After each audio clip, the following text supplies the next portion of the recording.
Abra a sua Bíblia. Segundo livro dos Reis, no capítulo 4.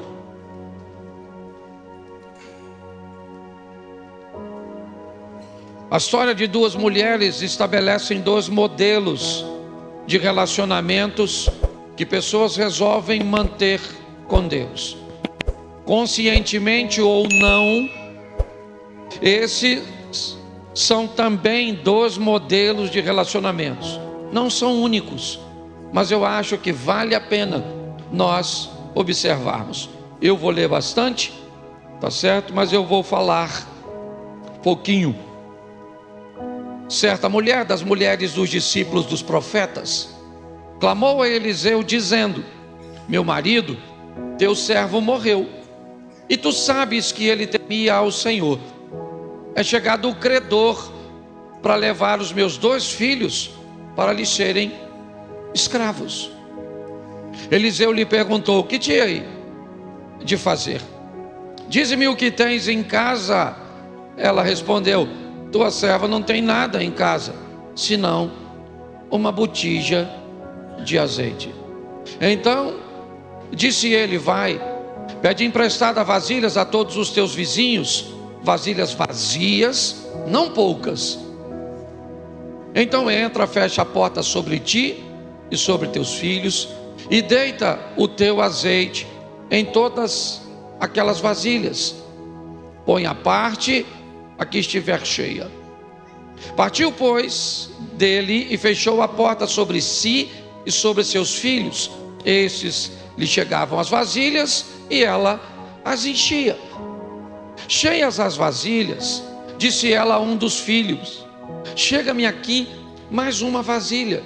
Mas ele respondeu: não há mais vasilha nenhuma.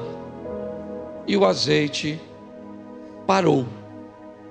Então foi ela e fez saber ao homem de Deus, e ele disse: vai, vende o azeite, paga a tua dívida e vive tu e teus filhos, né? E tu e teus filhos vivei do resto. Certo dia passou Eliseu por Sunem, onde se achava uma mulher rica, a qual o constrangeu a comer pão. Daí todas as vezes que passava por lá, entrava para comer pão. Ela disse ao seu marido: vejo que este que passa por nós é santo homem de Deus. Façamos-lhes, pois, em cima um pequeno quarto, obra de pedreiro. Ponhamos neles uma cama, uma mesa, uma cadeira e um candeeiro. E quando ele vier à nossa casa, retirar-se-á para ali. Um dia, vindo ele para ali, retirou-se para o quarto e se deitou. Então disse ao seu moço Geazi: chama esta sunamita. Chamando a ele, ela pôs-se diante do profeta. Este dissera ao seu moço: dize-lhe, eis que tu nos tens tratado com muita abnegação. O que há de fazer por ti? Haverá alguma coisa que se fale a teu favor ao rei ou ao comandante do exército? Ela respondeu: habito no meio do meu povo. Então disse o profeta: o que há de fazer por ela? Geazi respondeu: ora, ela não tem filho e o seu marido é velho.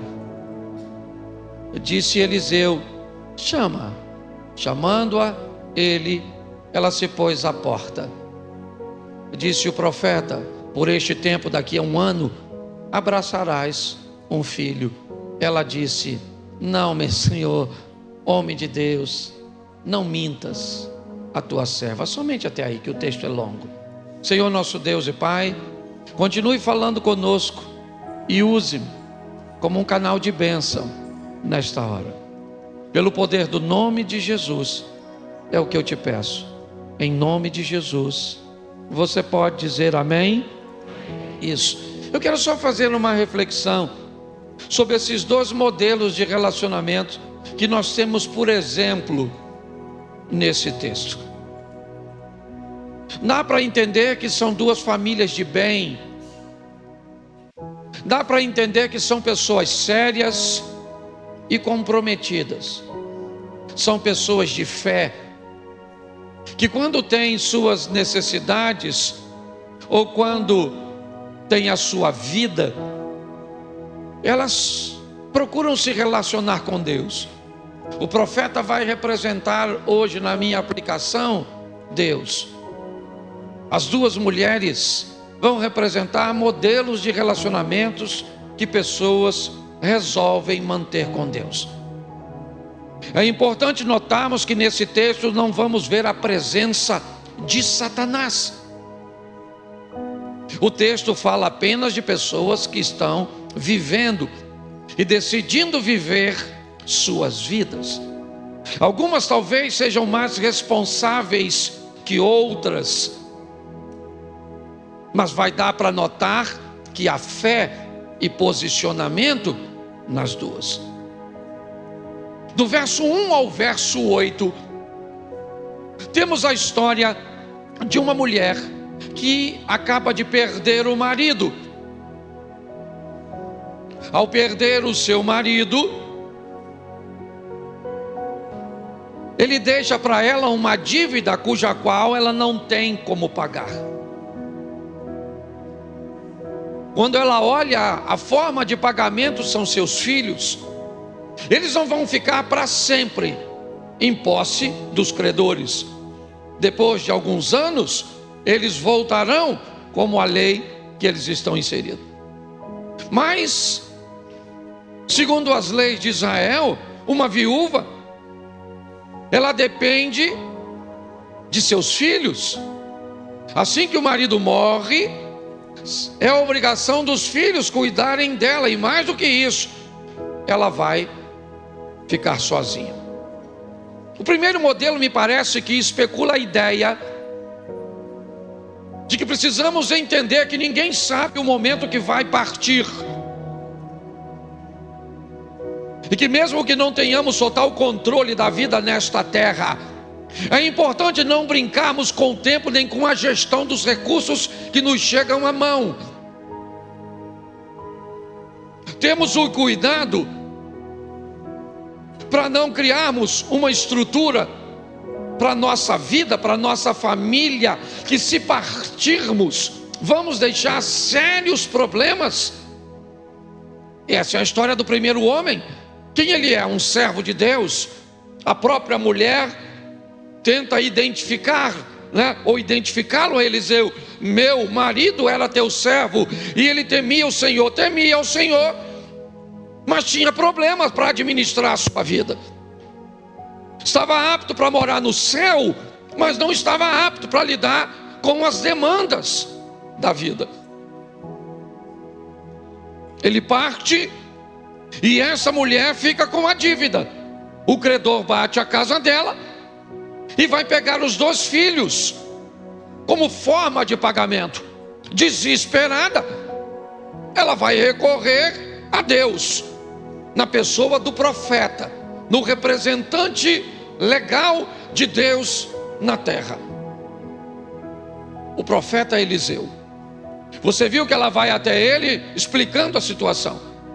Meu marido, teu servo, é morto, e um credor acaba de bater na minha casa, me apresentando uma dívida que provavelmente ela não tinha conhecimento. E ele diz: o que eu vou fazer? É como se o profeta dissesse: então quer dizer que você faz besteira com seus negócios, e quando dá errado, você vem e me procura? Me parece que é mais ou menos isso. O que eu tenho com isso? O que eu hei de fazer por você? Essa não é a minha esfera. Eu sou um profeta. Você precisa de alguma coisa espiritual? Eu estou aqui, eu estou pronto. Mas não é isso. O que você me traz é um problema que não precisava existir. Mas entendendo a situação, e se ele é um representante de Deus, inevitavelmente a misericórdia vai estar com ele. Então ele é duro inicialmente, mas ele diz a ela: o que eu tenho com isso o que eu vou fazer por você? Mas aí ele pergunta: o que você tem na sua casa? O que você tem em casa? Note que ele já sabe. Ele sabe que por mais que ela tenha alguma coisa em casa, o que ela tem em casa não é suficiente para resolver o problema dela. Porque se ela tivesse em casa algo que pudesse resolver o problema dela, ela não levaria seu problema ao profeta. Ela resolveria o problema e pronto.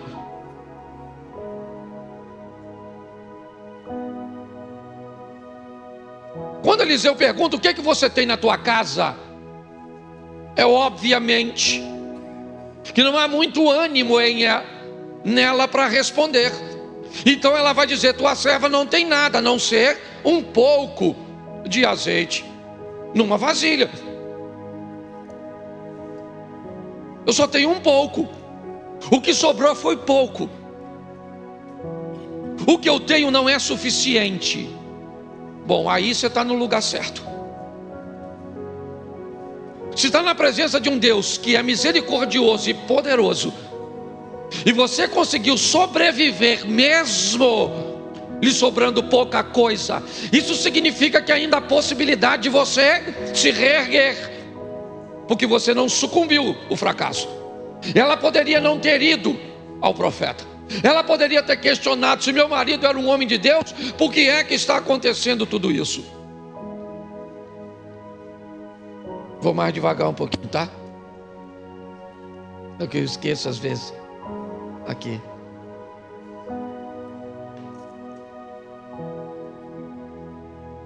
Ele diz: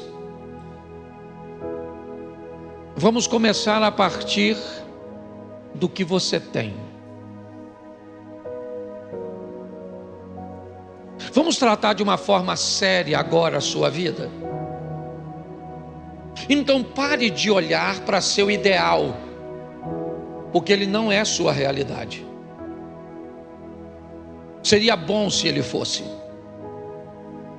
Pare de olhar seu casamento, pare de olhar sua vida financeira, pare de olhar sua vida ministerial com uma visão meio que ilusória, fantasiosa. Vamos olhar o que você tem, o que te sobrou, dona. O que é? É um pouquinho de azeite? É só isso que tem? É isso? É pouco, é verdade. Mas vamos começar a partir do que você tem. Vamos pegar essa força que você trouxe consigo hoje para esse culto. Vamos pegar hoje, esse domingo, o início da semana, e vamos embora. Vamos lutar com o que você tem. Pega o que você tem. Pede vasilhas, recipientes emprestados. Pegue bastante. Entre na sua casa, você e seus filhos, porque o que você precisa é para resolver o problema de vocês. Então é importante que vocês estejam envolvidos nisso, comprometidos com isso. Feche a porta e começa a colocar o azeite da vasilha que você tem nas outras vasilhas, e a que for enchendo, vai à parte. Está tudo certo? As vasilhas são todas cheias, como lemos. Acabou a vasilha, acabou o azeite, ele parou de jorrar. Ela vai até o profeta, explica que realmente algo milagroso aconteceu. E ela pergunta a ele: o que eu devo fazer agora? E agora? Parece estranho, não é? Como assim e agora? Se você precisa pagar a sua dívida e você agora tem o que fazer, não precisava perguntar? Precisava? Não. Mas presta atenção, nós temos um problema aqui, a mentalidade. Está assim de gente hoje, que se ganhasse 50 mil, multiplicaria esses 50 mil. E assim de gente hoje, que se ganhasse os 50 mil, é só uma questão de tempo até os 50 que você ganhou ir para o bolso dos outros. É a mentalidade. Note que a instrução do profeta é óbvia demais. Vai, vende o azeite, paga a tua vida, mas é o final que eu confesso a você que eu não gosto. Vá viver do resto. Pega o que sobrou e vai viver com o que sobrou. Eu confesso a você que esse é um modelo de vida que eu não gosto para mim, e eu não gostaria de indicar para ninguém, mas eu respeito quem gosta de viver no limite da sobrevivência.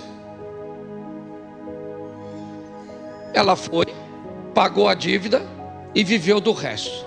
No verso 9 entra a segunda história. Ela também é de uma mulher. A história também é de uma mulher.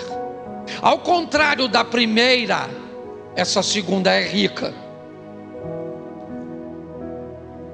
Ao contrário da primeira, o marido dessa não morre, pelo menos no capítulo 4.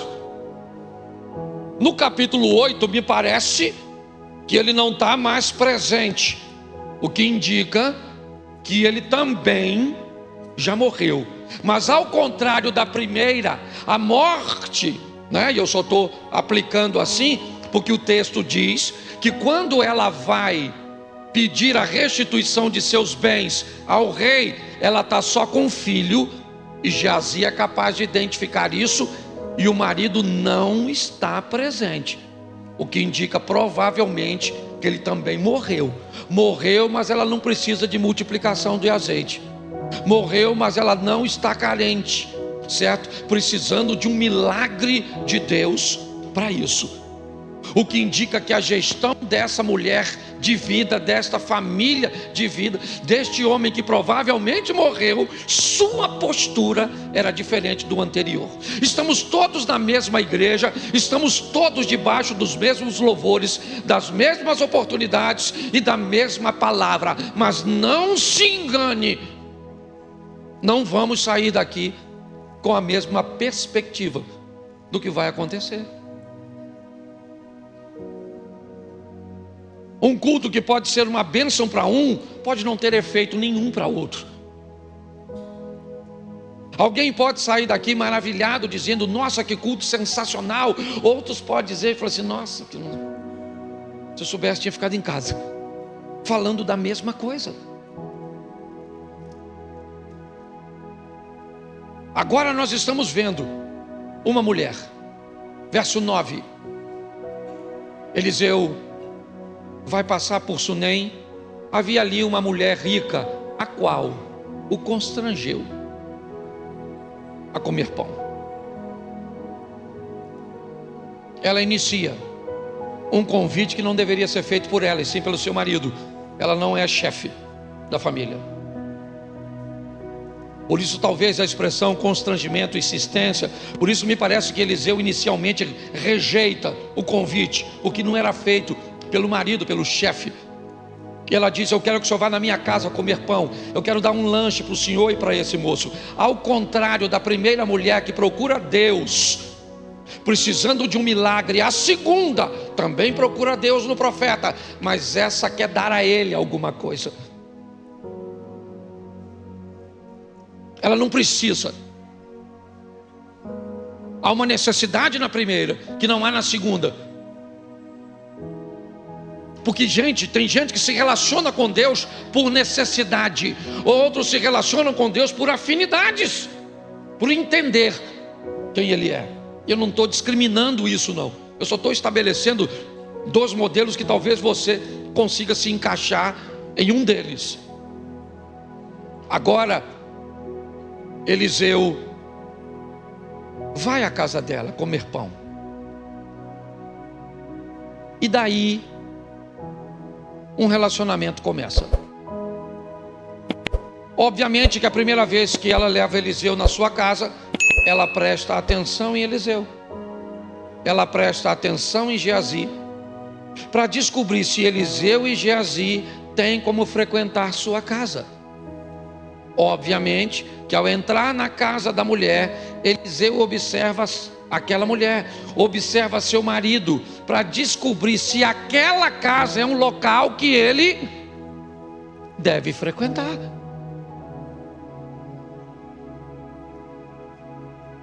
Você está entendendo como pessoas maduras constroem relacionamentos? Você me avalia, eu te avalio. Você avalia a igreja, você avalia quem vai na sua casa, quem conta seus segredos, com quem você faz negócio. Que tipo de acesso você confere às pessoas acerca de você? Isso é relacionamento maduro. Por mais, você pode falar isso da boca para fora, é amigo de fulano, é meu amigo também. Isso é uma frase tola. O amigo de alguém pode chegar até bem recomendado para mim, mas para ser meu amigo tem que passar nos meus critérios. Nós estamos olhando agora para esta situação. Eliseu vai à casa dela, começa a comer. Daí, todas as vezes que passa por lá, ele entra para comer pão. Ele é bem-vindo na casa dela. Ela se alegra de recebê-lo. Ele se alegra de passar por lá. E está tudo certo. O relacionamento foi crescendo, crescendo, crescendo, crescendo, crescendo. Lembra quem é Eliseu? Eliseu representa Deus. E essa mulher representa um modelo de relacionamento com Deus. Alguns vivem o primeiro modelo, são 8 versículos, as coisas são muito rápidas, vivem seus milagres e de repente as coisas acabam. Outros não. Outros a história prossegue. As coisas continuam. Agora aquela mulher chama seu marido e diz: eu vejo que este que passa por nós é um santo homem de Deus. Quando ela chama a primeira vez foi só para fazer um lanche, Abner. Mas já que ela se relacionou com ele, já que ela olhou para ele e ele olhou, já que eles se conheceram, ela diz: ele cabe na nossa vida. Dá para fazer um espaço aqui. Dá para eu me relacionar com Deus. Você sabe se dá para você se relacionar com Deus ou não? Dá? Ou não? Você tentou botar ele ou colocá-lo da noite para o dia de forma abrupta na sua vida? Foi isso? Você viu se dava para viver sem sexo, para viver com ele, já que você não está no matrimônio? Você já descobriu se dá para colocar boa parte de seus recursos financeiros no reino de Deus? Você já descobriu se dá para viver sem esse estilo de roupa, sem esse vocabulário, sem frequentar esses lugares? Você já descobriu se dá para controlar esse temperamento, esse ímpeto? Será que dá? Ou será que você tentou colocá-lo dentro da sua vida, dentro da sua casa, sem descobrir primeiro, de uma forma um pouco mais segura, se esse relacionamento teria futuro? Porque foi assim que ela começou. Ao contrário da primeira mulher, Eliseu não vai à casa dela. Ela procura Eliseu, que dá uma orientação do que ela vai viver lá. A segunda mulher, certo? Diz o seguinte: vem para minha casa.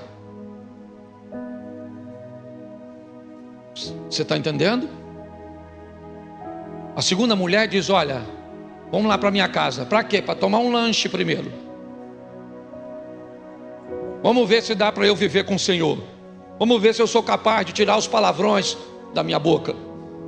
Vamos ver se eu sou capaz de me tornar realmente alguém digno da sua presença. O relacionamento foi crescendo, então a casa se estabeleceu. Agora Eliseu, todas as vezes que passa por lá, ele tem um lugar para ficar. E está tudo certo, as coisas vão seguindo. Até o momento em que ele quer retribuir. Ela não pediu nada. Ela não precisa de grana, não precisa de multiplicação de azeite, não precisa de pagar dívida, não tem problema aqui conjugal, não tem nada. É um Deus que está na casa de alguém que não tem problema nenhum, a não ser o reconhecimento da misericórdia daquele, simplesmente. Mas como Deus não fica devendo nada para ninguém, ele olha a Geazi e diz: Eliseu disse, essa mulher nos serve, ela fez tanta coisa por nós, e ela foi muito clara: vejo que este que passa por nós é um santo homem de... Ela está entendendo que o que está em Eliseu é a presença de Deus. Agora Eliseu diz a Geazi: chama ela aqui. Minha senhora, o que a senhora precisa? Fala comigo. A senhora é tão boa, eu falo com o rei a seu respeito, eu tenho influência. Tem alguma coisa aí de justiça que a senhora precisa? Fala comigo, eu falo com o comandante do exército. Tem alguma pendência? Tem alguma coisa que a senhora gostaria de resolver? Preste atenção. Uma mulher precisa reivindicar uma justiça e a misericórdia de Deus para resolver para ela algo que seu marido fez de errado. A segunda não. Ela diz para ele: olha, eu estou no meio do meu povo, eu estou bem, fica tranquilo, não é isso, não tem a ver, fica tranquilo. Virou as costas e foi embora. Mas Eliseu não se conformou.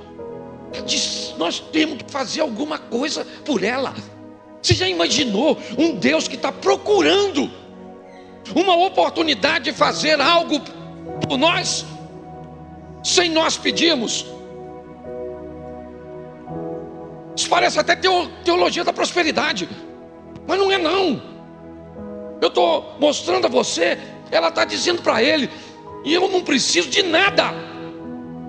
E ele está dizendo: não é necessidade, minha senhora, é reciprocidade, é colheita.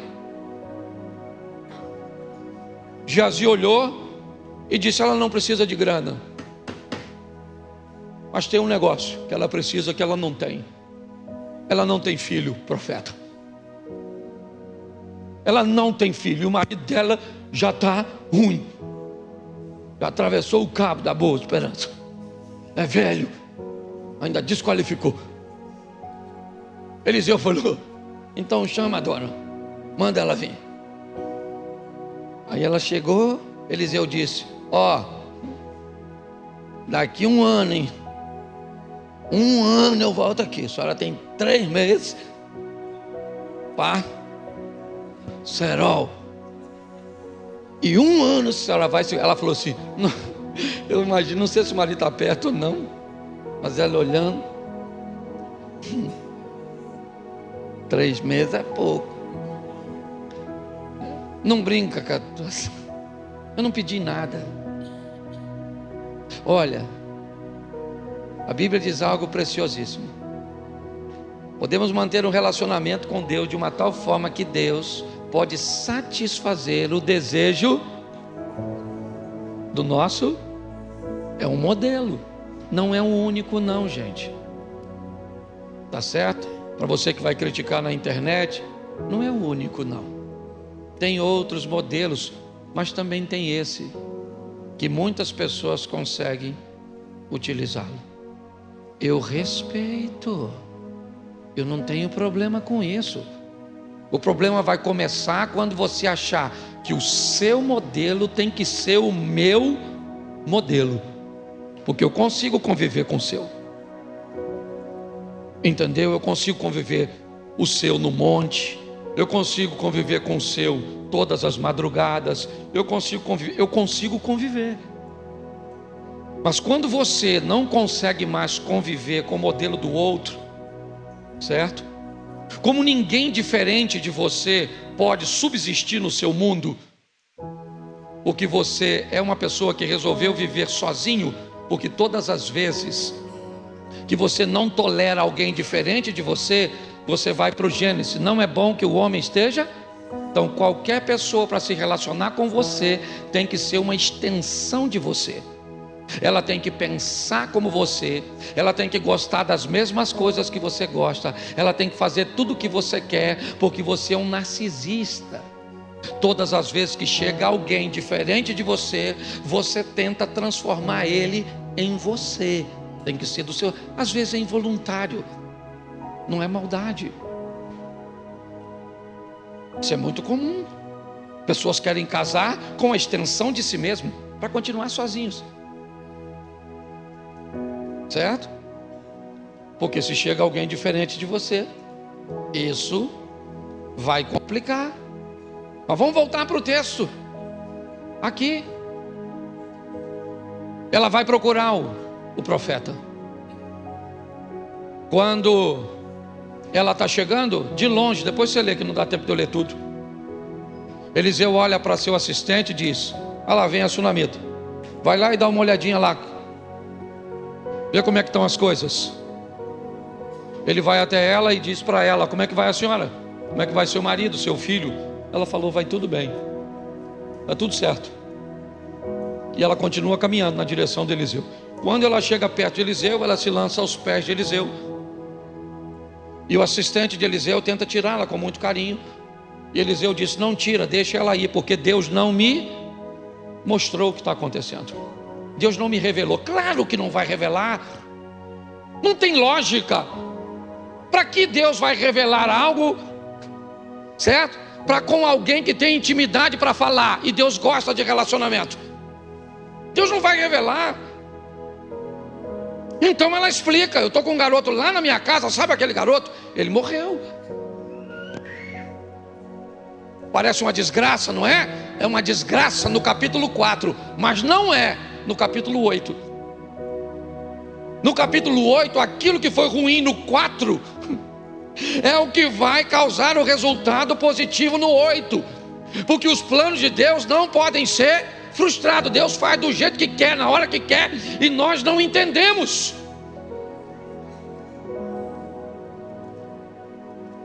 Eliseu vai para a casa dela. O menino ressuscita. Ela devolve e a vida segue. Capítulo 8 e a gente termina mais 5 minutos. Certo dia, capítulo 8, por favor. Aí é versículo. Capítulo 8, verso 1.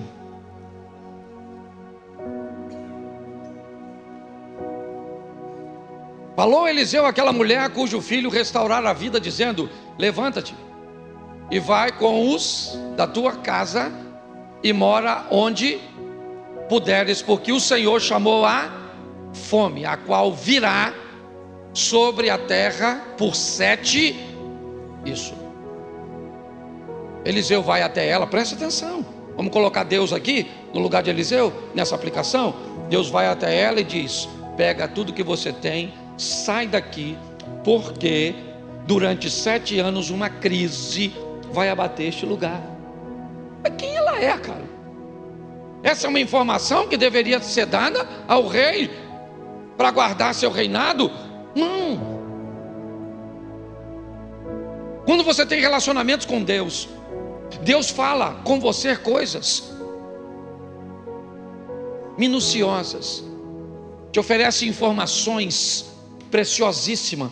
Ela pega e vai embora. Vai morar, deixou sua casa, não tinha como levar, deixou tudo para trás.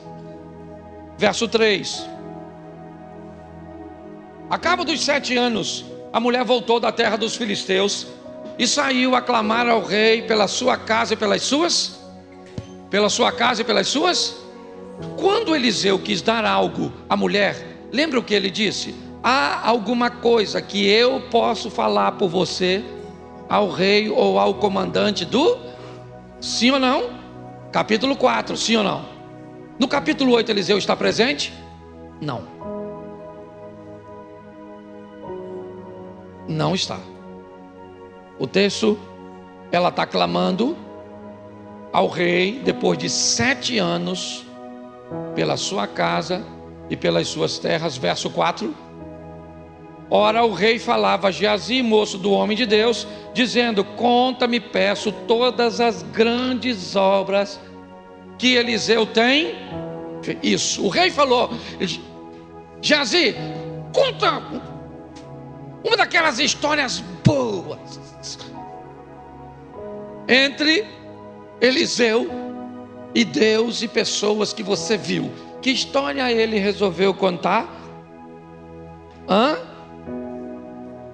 Verso 5: contava ele ao rei como Eliseu restaurara a vida a um morto, quando a mulher cujo filho ele havia restaurado a vida, clamou ao rei pela sua e pelas suas.